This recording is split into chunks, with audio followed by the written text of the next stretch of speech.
Olá, nós estamos no primeiro dia do Congresso Mundial de Pesquisa em Cabelo, que está acontecendo aqui em Barcelona, e hoje à tarde foi dedicada para o estudo da alopecia areata. A gente sabe que a alopecia areata é um grande desafio na nossa prática dermatológica, e um ponto muito interessante ressaltado pela doutora Ângela Cristiano, uma importante pesquisadora dessa área, foi a relação entre a alopecia areata e a disbiose. Mas seria a disbiose cutânea? Não, a disbiose intestinal é que estaria relacionada então com a alopecia areata. Ela mostrou casos da literatura em que houve transplante fecal e sucesso na repilação dos pacientes com alopecia areata. Então, esse é um ponto importante que grandes pesquisas virão com essa descoberta e a gente vai poder desfrutar possivelmente de tratamentos mais efetivos para os nossos pacientes.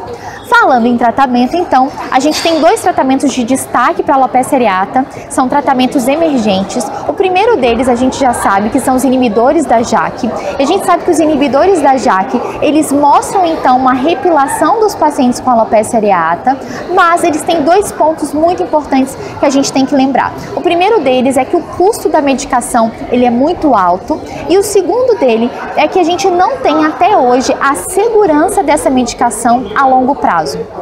Então a gente tem que lembrar sobre isso, No Brasil a gente ainda não tem disponível para uso dos nossos pacientes. O segundo então tratamento falado pelo Shapiro foi o PRP. A gente sabe que ele tem experiência nesse tipo de tratamento e na alopecia areata, apesar do N, do número de pacientes ter sido baixo, ele mostrou ser uma terapia mais eficaz para os pacientes do que, por exemplo, a infiltração intralesional de corticoide. Por quê? Porque quando você faz a infiltração, a repilação é menor nos pacientes, o cabelo vem menos pigmentado e quando interrompe a infiltração de corticoide, logo já tem uma perda novamente, um eflúvio desses pelos foram recuperados.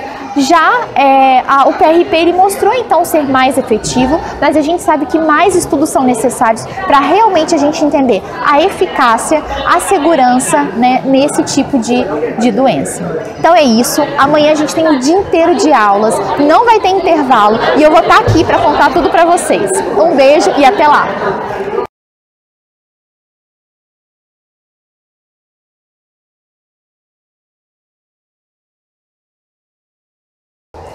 Olá, nós estamos no segundo dia do Congresso Mundial de Pesquisa em Cabelo, que está acontecendo aqui em Barcelona. Hoje o dia foi muito cheio de informações e eu vou começar contando para vocês o que a doutora Maria Miteva falou na aula dela com os achados histopatológicos das alopécias cicatriciais.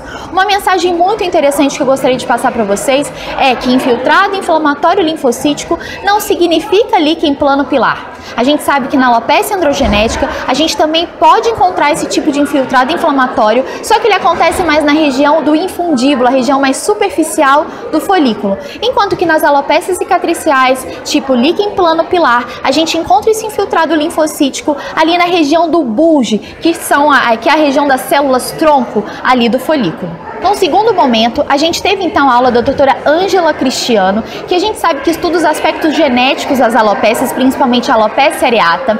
Ela então estudou os aspectos genéticos da alopecia cicatricial centrífuga, do líquen plano pilar, da alopecia fibrosante frontal, e ela viu achados genéticos semelhantes entre elas e um aumento importante dos mastócitos nessas doenças.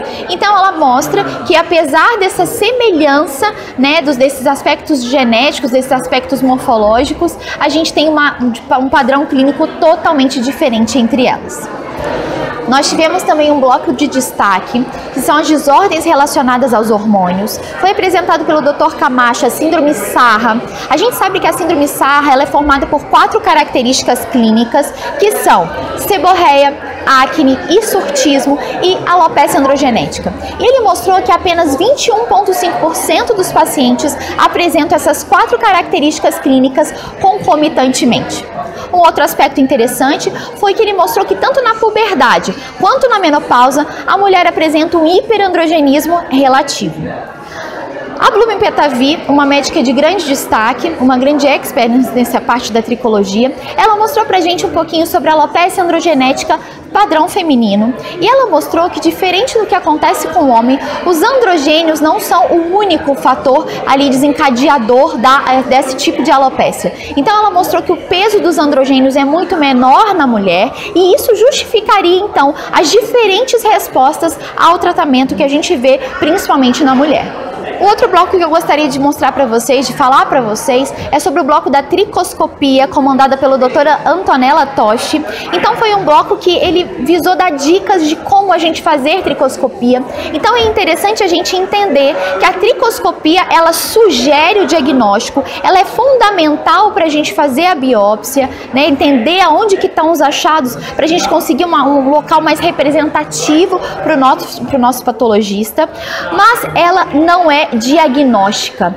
E um exemplo disso é, por exemplo, os black dots, que são encontrados tanto na alopecia areata, como na tricotilomania, como na celulite dissecante. Então, encontrando um black dot, a gente não faz um diagnóstico, mas a união dos achados clínicos, dos achados tricoscópicos e, quem sabe, se for necessário, dos achados anatomopatológicos, unindo essas três características, a gente chegaria, então, ao diagnóstico.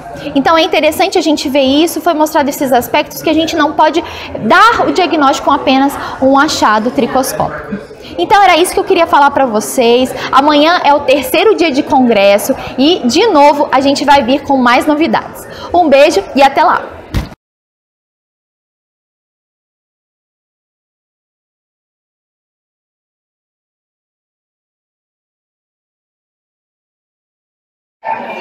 Olá, estamos no terceiro dia do Congresso Mundial de Pesquisa em Cabelo e eu vou falar para vocês hoje 5 hot topics que foi falado durante o dia. O primeiro deles, então, é que os taxanos e a ciclofosfamida são os medicamentos mais relacionados com a alopécia induzida por quimioterapia. Então a gente tem que gravar esses nomes e ficar ligado quando os pacientes estiverem em tratamento com esses medicamentos. O segundo hot topic que eu gostaria de falar para vocês hoje é sobre a alopecia areata na infância. A gente sabe que esse é um tópico muito importante, já que 60% dos pacientes com alopecia areata têm a manifestação da doença antes dos 20 anos de idade.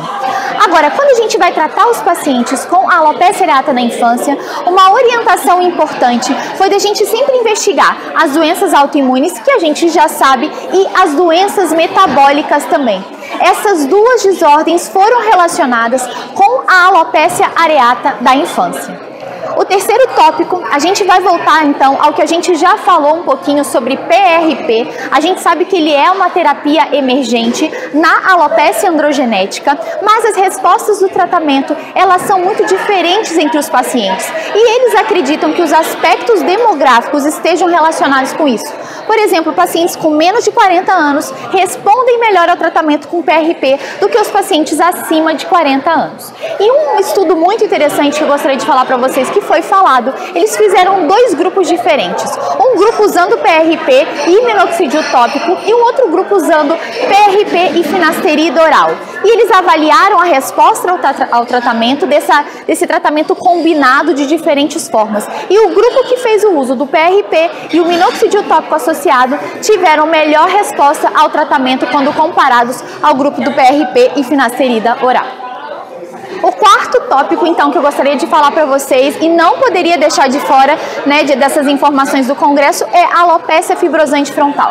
Então, foi falado de 5 características clínicas que mostram pra gente um pior prognóstico do nosso paciente. E a gente sabe que se a gente suspeitar de um pior prognóstico, a gente pode, então, planejar melhor o tratamento dos nossos pacientes.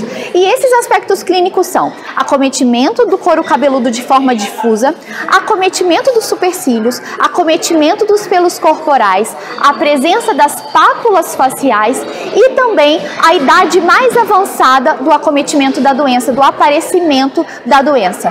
Teve algum desses sinais e principalmente esses sinais juntos mostram que o seu paciente provavelmente vai ter um avanço mais rápido da linha de implantação capilar.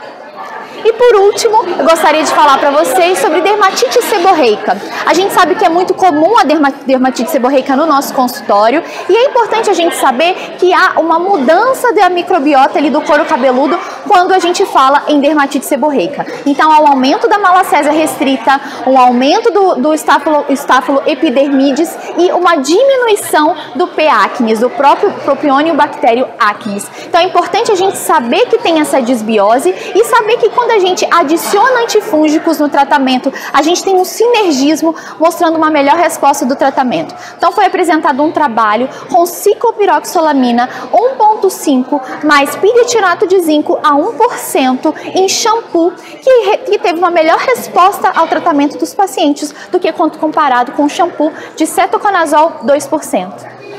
Era isso que eu queria falar para vocês. Esse foi o terceiro e último dia da minha participação aqui nesse congresso, que é uma honra estar aqui presente com tantos experts mundiais sobre esse assunto que são as doenças do couro cabeludo e dos cabelos. Encontro vocês no Brasil. Até lá!